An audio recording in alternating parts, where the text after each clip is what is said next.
नमस्ते दोस्तों, मैं नूतन पांडे। हमारे YouTube चैनल पे आपका हार्दिक स्वागत है। आइए आज हम मुंशी प्रेमचंद जी द्वारा लिखे गए कहानी प्रेम सूत्र सुनते हैं। इस कहानी में मुख्य 3 पात्र हैं: पशुपतिनाथ, उनकी पत्नी प्रभा और उनकी प्रेमिका कृष्णा। यह कहानी इन्हीं तीनों पात्रों से मिलकर बने हैं। यह कहानी इन्हीं तीनों पात्रों के इर्द गिर्द घूम रहे हैं। कहानी शुरू करने से पहले आप सभी से आग्रह है कि कहानी पसंद आए तो वीडियो को लाइक, शेयर एवं चैनल को भी सब्सक्राइब करिएगा, क्योंकि मैं अपने इस चैनल पे इस तरह के कहानी तथा व्रत उपवास से संबंधित कथाएं एवं जानकारियाँ लाते रहते हैं। और अगर कहानी पसंद आए तो कमेंट में अवश्य बताइएगा कि कहानी कैसी लगी। तो आइए अब इस कहानी को प्रारंभ करते हैं। संसार में कुछ ऐसे मनुष्य भी होते हैं जिन्हें दूसरों के मुख से अपनी स्त्री की सौंदर्य की प्रशंसा सुनकर उतना ही आनंद होता है जितनी अपनी कृति की चर्चा सुनकर। पश्चिमी सभ्यता के प्रसार के साथ ऐसे प्राणियों की संख्या बढ़ती जा रही है। पशुपतिनाथ वर्मा इन्हीं लोगों में से था। जब लोग उनकी परम सुंदरी स्त्री की तारीफ करते हुए कहते, ओहो कितनी अनुपम रूप राशि है, कितनी अलौकिक सौंदर्य है, तब वर्मा जी मारे खुशी और गर्व के फूल उठते थे।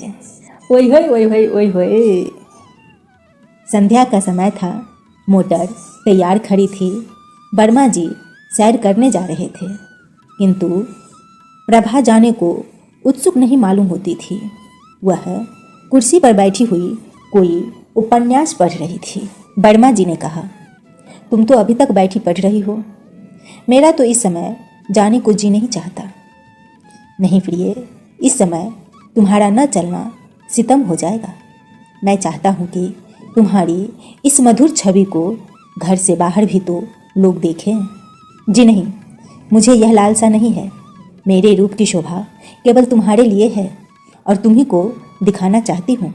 नहीं, मैं इतना स्वार्थांध नहीं हूँ।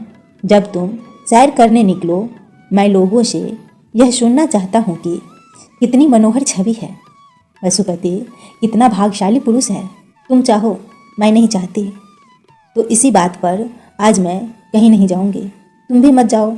हम दोनों अपने ही बाग में टहलेंगे। तुम हौज के किनारे हरी घास पर लेट जाना। मैं तुम्हें बीना बजाकर सुनाऊंगी। तुम्हारे लिए फूलों का हार बनाऊंगी। चांदनी में तुम्हारे साथ आँख मिचोली खेलूंगी। नहीं नहीं प्रभा, आज हमें अवश्य चलना पड़ेगा। तुम कृष्णा से आज मिलने का वादा कराई हो। वह बैठी हमारा रास्ता देख रही होगी। हमारे न जाने से उसे कितना दुख होगा। हाय वही कृष्णा, बार बार वही कृष्णा पति के मुख से नित्य यह नाम चिंगारी की भांति उड़कर प्रभा को जलाकर भस्म कर देता था।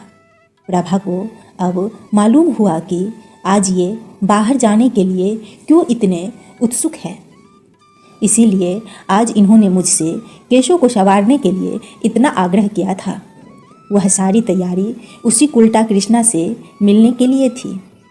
उसने दृढ़ स्वर में कहा, तुम्हें जाना हो तो जाओ, मैं नहीं जाऊंगी। वर्मा जी ने कहा, अच्छी बात है, मैं ही चला जाऊंगा। पशुपति के जाने के बाद प्रभा को ऐसा जान पड़ा कि वह बाटिका उसे काटने दौड़ रही है। ईर्ष्या की ज्वाला से उसका कोमल शरीर हृदय भस्म होने लगा। वे वहाँ कृष्णा के साथ बैठे विहार कर रहे होंगे, उसी नागिन केस वाले कृष्णा के साथ जिनकी आंखों में घातक विष भरा हुआ है। मर्दों की बुद्धि क्यों इतनी स्थूल होती है। इन्हें कृष्णा की चटक मटक ने क्यों इतना मोहित कर लिया है। उसके मुख से मेरे पैर का तलवा कहीं सुंदर है। हाँ, मैं एक बच्चे की माँ हूँ और वह नवयौवना है। जरा देखना चाहिए उनमें क्या बातें हो रही है। यह सोचकर वह अपनी सास के पास आकर बोली, अम्मा इस समय अकेले जी घबरा रहा है, चलिए कहीं घूम आवे। सास बहू पर प्राण देती थी, चलने पर राजी हो गई। गाड़ी तैयार करा के दोनों घूमने चली। प्रभा का श्रृंगार देखकर भ्रम हो सकता था कि वह बहुत प्रसन्न है, किंतु उसके अंतर स्थल में एक भीषण ज्वाला दहक रही थी। उसे छिपाने के लिए वह मीठे स्वर में एक गीत गाती जा रही थी। गाड़ी एक सुरमय उपवन में उड़ी जा रही थी। सड़कें के दोनों ओर विशाल वृक्षों की सुखद छाया पड़ रही थी। गाड़ी के कीमती घोड़े गर्व से पूंछ और सिर उठाए टप टप करते जा रहे थे। आह, वह सामने कृष्णा का बंगला आ गया, जिसके चारों ओर गुलाब की बेल लगी हुई थी। उसके फूल उस समय निर्दय कांटों की भांति प्रभा के हृदय में चुभने लगे। उसने उड़ती हुई निगाहें से बंगले की ओर ताका। पशुपति का पता न था। हाँ, कृष्णा और उसकी बहन माया बगीचे में विचर रही थी। गाड़ी बंगला के सामने से निकल ही चुकी थी कि दोनों बहनों ने प्रभा को पुकारा और एक क्षण में दोनों बालिकाएं हिरनियों की भांति उछलती कूदती फाटक की ओर दौड़ी। गाड़ी रुक गई। कृष्णा ने हंसकर सास से कहा, अम्मा जी, आज आप प्रभा को एक आध घंटे के लिए हमारे पास छोड़ जाइए। आप इधर से लौटे तब इन्हें लेती जाइएगा। यह कहकर दोनों ने प्रभा को गाड़ी से बाहर खींच लिया। सास कैसे इनकार करती।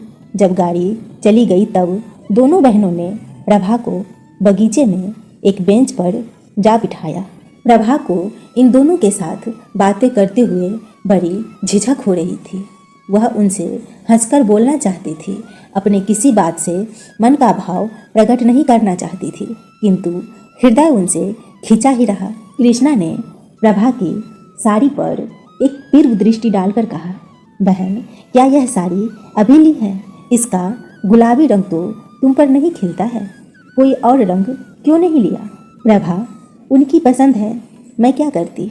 दोनों बहनें ठट्ठा मारकर हंस पड़ी। फिर माया ने कहा, उन महाशय की रुचि का क्या कहना, सारी दुनिया से निराली है।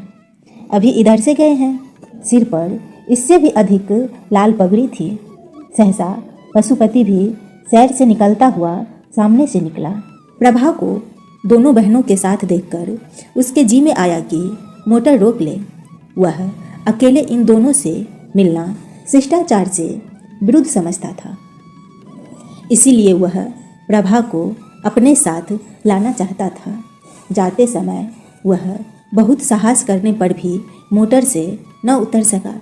प्रभा को वहाँ देखकर इस सुअवसर से लाभ उठाने की उसकी बड़ी इच्छा हुई, लेकिन दोनों बहनों की हास्य ध्वनि सुनकर वह संकोचवश न उतरा।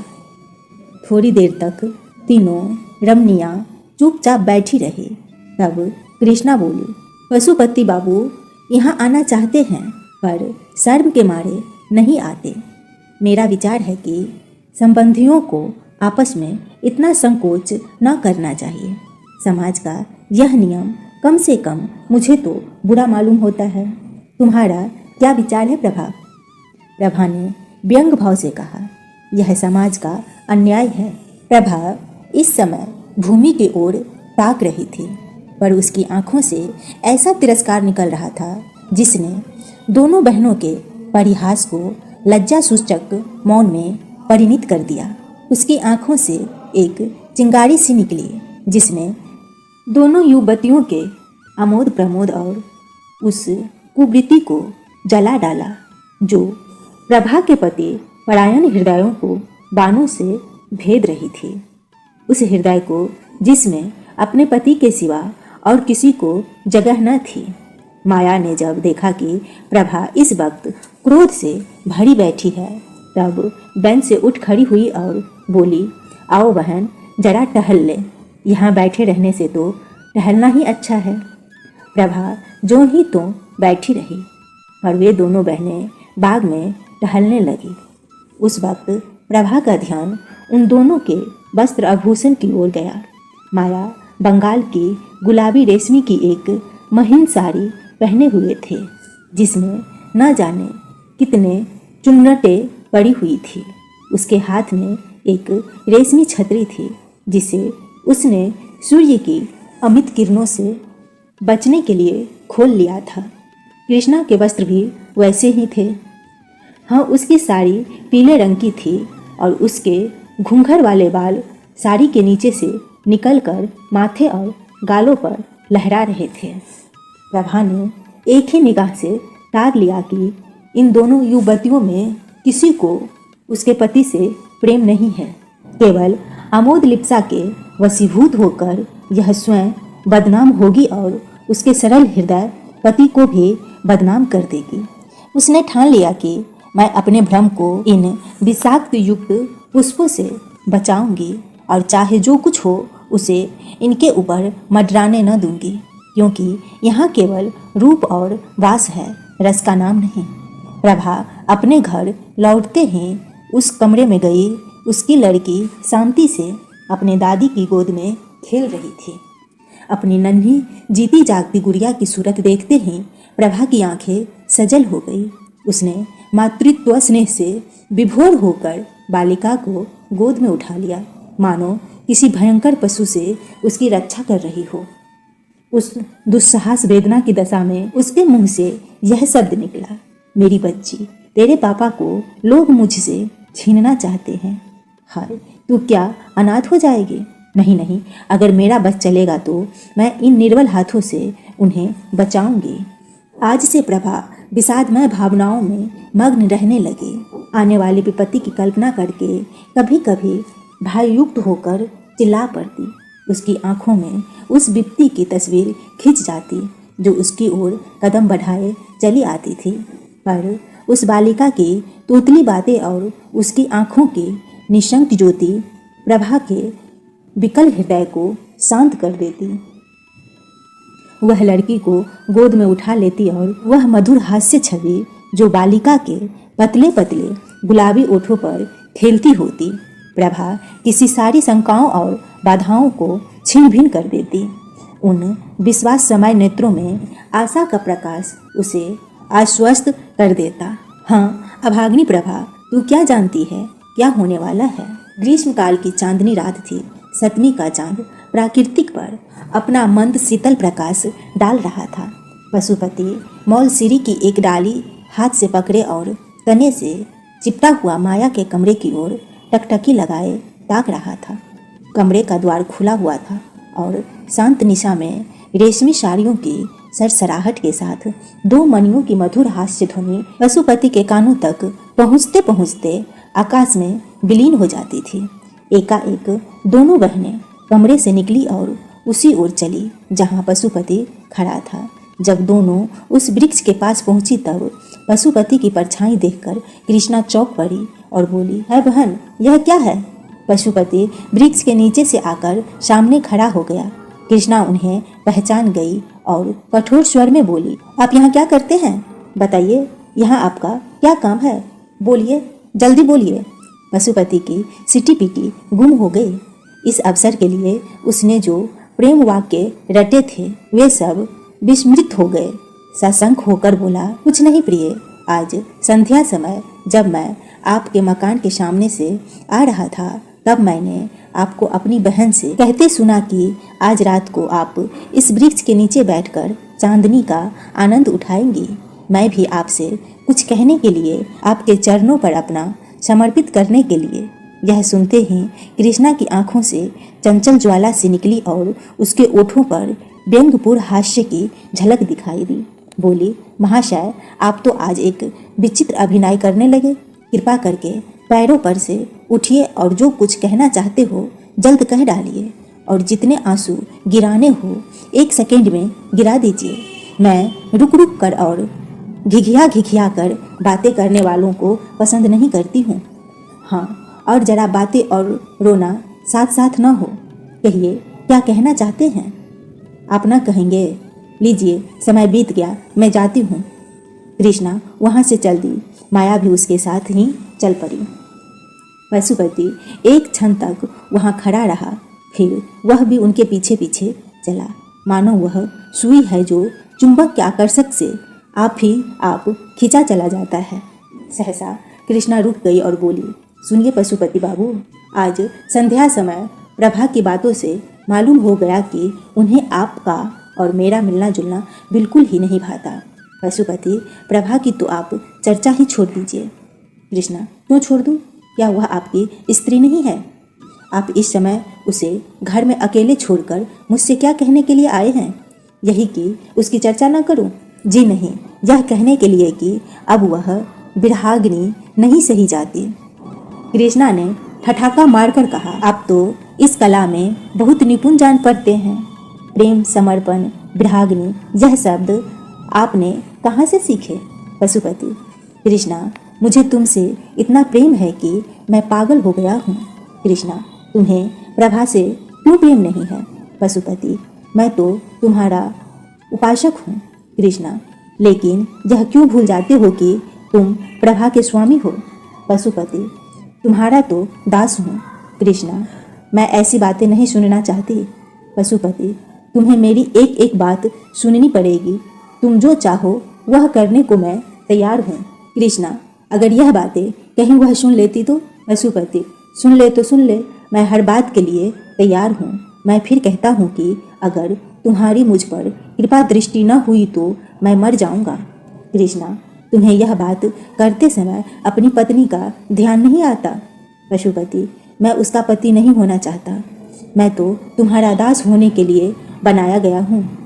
वह सुगंध जो इस समय तुम्हारी गुलाबी साड़ी से निकल रही है मेरी जान है। तुम्हारे ये छोटे छोटे पाँव मेरे प्राण हैं। तुम्हारी हंसी, तुम्हारी छवि, तुम्हारा एक एक अंग मेरे प्राण है। मैं केवल तुम्हारे लिए पैदा हुआ हूँ। कृष्णा, भाई अब तो सुनते सुनते कान भर गए। यह व्याख्या और यह गद्य काव्य सुनने के लिए मेरे पास समय नहीं है। आओ माया, मुझे तो सर्दी लग रही है, चलकर अंदर बैठे।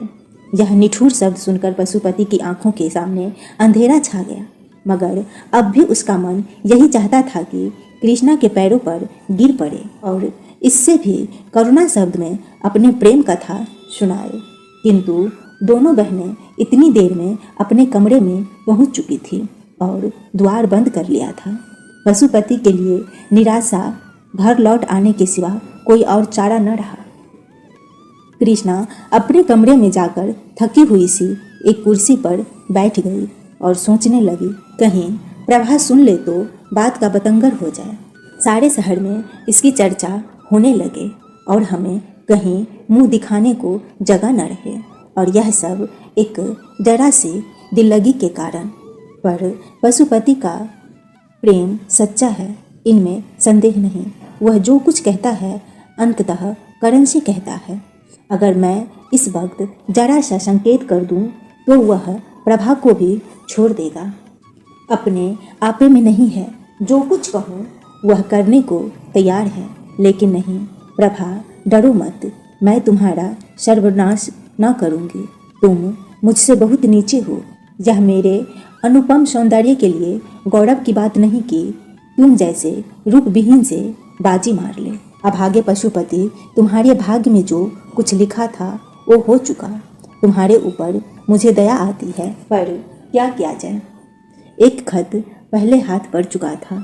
यह दूसरा पत्र था जो प्रभा को पतिदेव के कोट की जेब में मिला। कैसा पत्र था! आह, इसे पढ़ते ही प्रभा की देह में एक ज्वाला सी उठने लगी। तो यूँ कहिए कि अब ये कृष्णा के हो चुके। अब इसमें कोई संदेह नहीं रहा। अब मेरे जीने को धिक्कार है। जब जीवन में कोई सुख ही नहीं रहा तो क्यों न इस बोझ को उतार कर फेंक दूं। वहीं पशुपति, जिसे कविता से लेश मात्र भी रुचि न थी, अब कवि हो गया था और कृष्णा को छंदों में पत्र लिखता था। प्रभा ने अपने स्वामी को उधर से हटाने के लिए वह सब कुछ किया जो उससे हो सकता था, पर प्रेम का प्रवाह उसके रोके न रुका और आज उस प्रवाह के चलते उसके जीवन की नौका निराधार वहीं चली जा रही थी। इसमें संदेह नहीं कि प्रभा को अपने पति से सच्चा प्रेम था, लेकिन आत्मसमर्पण की तुष्टि आत्मसमर्पण से ही होती है। वह उपेक्षा और निष्ठुरता को सहन नहीं कर सकती। प्रभा के मन के विद्रोह का भाव जागृत होने लगा। उसके आत्म अभिमान जाता रहा। उसके मन में न जाने कितने भीषण संकल्प होते, किंतु अपनी असमर्थता और दीनता पर आप ही आप रोने लगती। आह, उसका सर्व स्वयं उससे छीन लिया गया और अब संसार में उसका कोई मित्र नहीं, कोई साथी नहीं। पशुपति आजकल नित्य बनाव सवार में मग्न रहता, नित्य नए नए सूट बदलता। उसे आईने के सामने अपने बालों को संवारते देखकर प्रभा की आंखों से आंसू बहने लगते। सारी तैयारी उसी दुष्ट के लिए हो रही है। यह चिंता जहरीले सांप की भांति उसे डस लेती थी। वह अब अपने पति को प्रत्येक बात, प्रत्येक गति को सूक्ष्म दृष्टि से देखती। कितनी ही बातें जिन पर वह पहले ध्यान भी न देती थी, अब रहस्य से भरी हुई जान पड़ती। वह रात को न सोती, कभी पशुपति की जेब टटोलती, कभी उसकी मेज पर रखे हुए पत्रों को पढ़ती। इसी टोह में वह रात दिन पड़ी रहती। वह सोचने लगी, मैं क्या प्रेम वंचित बनी बैठी रहूं? क्या मैं प्राणेश्वरी नहीं बन सकती? क्या इसे परित्यागता बनकर ही काटना होगा? आह निर्दयी, तूने मुझे धोखा दिया, मुझसे आंखें फेर ली, पर सबसे बड़ा अनर्थ यह किया कि मुझे जीवन का कलुषित मार्ग दिखा दिया। मैं भी विश्वासघात करके तुझे धोखा देकर क्या कलुषित प्रेम का आनंद नहीं उठा सकती? अश्रुधारा से सींचकर ही सही, पर क्या अपने लिए कोई बाटिका नहीं लगा सकती? वह सामने वाले मकान में घुंघराले बाल वाला युवक रहता है और जब मौका पाता है मेरी ओर सचेत नेत्रों से देखता है। क्या केवल एक प्रेम कटाक्ष से मैं उसके हृदय पर अधिकार नहीं प्राप्त कर सकती? अगर मैं इस भांति निठुरता का बदला लूं तो क्या अनुचित होगा? आखिर मैंने अपना जीवन अपने पति को किस लिए सौंपा था? इसीलिए तो कि सुख से जीवन का व्यतीत करूं, चाहूं अब चाहे जाऊं और इस प्रेम साम्राज्य की अधीश्वरी बनी रहूं। मगर आह, वे सारी अभिलाषाएं धूल में मिल गई। अब मेरे लिए क्या रह गया है? आज यदि मैं मर जाऊं तो कौन रोएगा? नहीं, घी के चिराग जलाए जाएंगे। कृष्णा हंसकर कहेगी, अब बस हम हैं और तुम, हमारे बीच में कोई बाधा नहीं, कोई कटक नहीं। आखिर प्रभा इन कलुषित भावनाओं के प्रवाह में बह चली। उसके हृदय में रातों को निद्रा और अश्वहीन रातों को बड़े प्रबल वेग से यह तूफान उठने लगा। प्रेम तो अब किसी अन्य पुरुषज्ञ के साथ कर सकती थी। यह व्यापार तो जीवन में केवल एक ही बार होता है, लेकिन वह प्राणेश्वरी अवश्य बन सकती थी और उसके लिए एक मधुर मुस्कान, एक बाकी निगाह काफ़ी थी।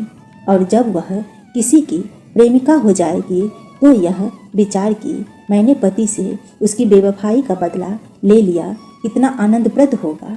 तब वह उसके मुख की ओर कितने गर्व से, कितने संतोष से, कितने उल्लास से देखेगी। संध्या का समय था। पशुपति सैर करने गया था। प्रभा कोठे पर चढ़ गई और सामने वाले मकान की ओर देखा।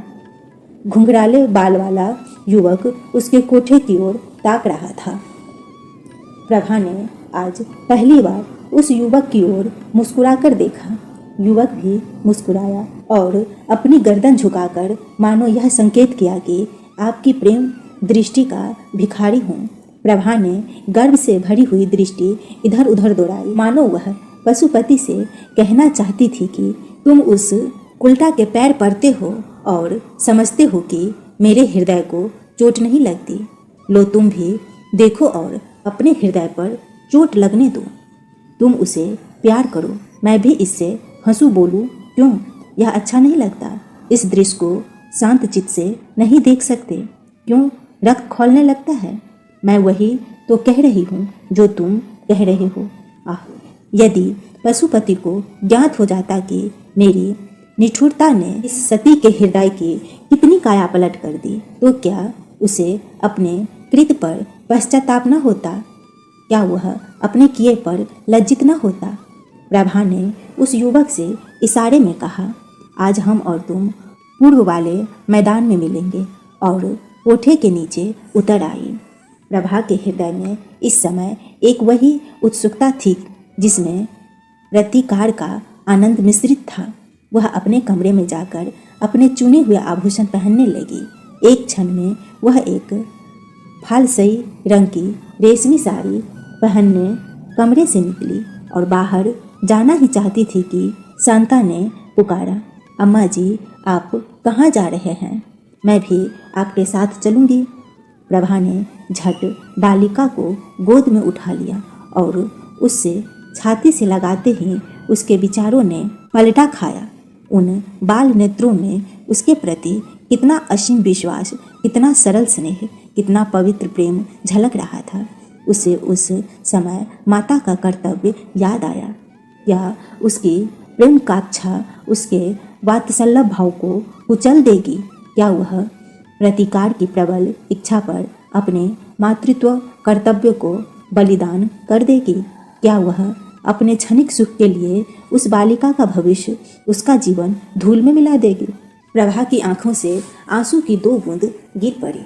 उसने कहा, नहीं, कदापि नहीं, मैं अपनी प्यारी बच्ची के लिए सब कुछ सह सकती हूँ। 1 महीना गुजर गया। प्रभा अपनी चिंताओं को भूल जाने की चेष्टा करती थी, पर पशुपति नित्य किसी न किसी बहाने से कृष्णा की चर्चा किया करता। कभी कभी हंसकर कहता, प्रभा, अगर तुम्हारी अनुमति हो तो मैं कृष्णा से विवाह कर लूँ। प्रभा इसके जवाब में रोने के सिवा और क्या कर सकती थी?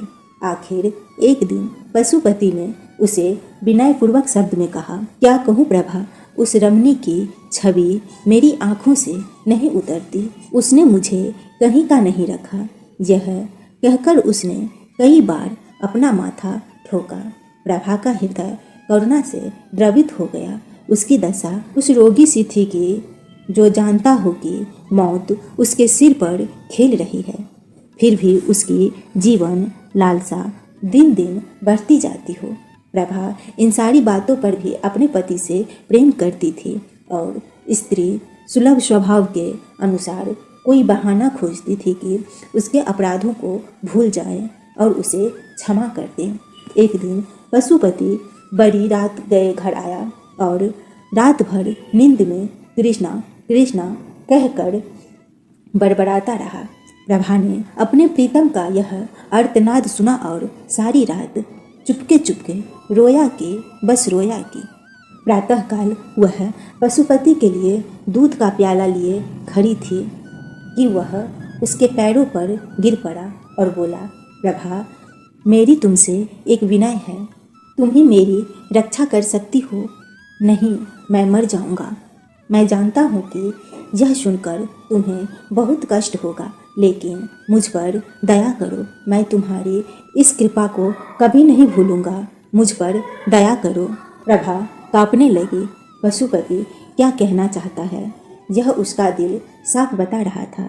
फिर भी वह भयभीत होकर पीछे हट गई और दूध का प्याला मेज पर रखकर अपने पीले मुख को कांपते हुए हाथ से छिपा लिया। पशुपति ने फिर भी सब कुछ ही कह डाला। लाल शागिन अब अंदर रह सकती थी, उसकी ज्वाला बाहर निकल ही पड़ी। तात्पर्य यह था कि पशुपति ने कृष्णा के साथ विवाह करने का निश्चय कर लिया था। वह उसे दूसरे घर में रखेगा और प्रभा के यहाँ 2 रात और 1 रात उसके यहाँ रहेगा। ये बातें सुनकर प्रभा रोई नहीं, वरना स्तंभित होकर खड़ी रह गई। उसे ऐसा मालूम हुआ कि उसके गले में कोई चीज़ अटकी हुई है और वह सांस नहीं ले सकती। पशुपति ने फिर कहा, प्रभा, तुम नहीं जानती कि जितना प्रेम तुमसे मुझे आता है उतना पहले कभी नहीं था। मैं तुमसे अलग नहीं हो सकता। मैं जीवन पर्यंत तुम्हें इसी भांति प्यार करता रहूँगा, पर कृष्णा मुझे मार डालेगी। केवल तुम ही मेरे रक्षा कर सकती हो। मुझे उसके हाथ मत छोड़ो प्रिय। अभागिन प्रभा, तुझसे पूछ पूछ कर तेरी गर्दन पर छुरी चलाई जा रही है। तू गर्दन झुका देगी या आत्मगौरव से सिर उठाकर कहेगी, मैं यह नीच प्रस्ताव नहीं सुन सकती। प्रभा ने इन बातों में एक भी न की। वह अचेत होकर भूमि पर गिर पड़ी। जब होश आया कहने लगी, बहुत अच्छा, जैसी तुम्हारी इच्छा, लेकिन मुझे छोड़ दो। मैं अपनी माँ के घर जाऊंगी। मुझे शांति दे दो। यह कहकर वह रोती हुई वहाँ से शांति को लेने चली गई और उसे गोद में लेकर कमरे से बाहर निकली। पशुपति लज्जा और लगानी से सिर झुकाए उसके पीछे पीछे आता रहा।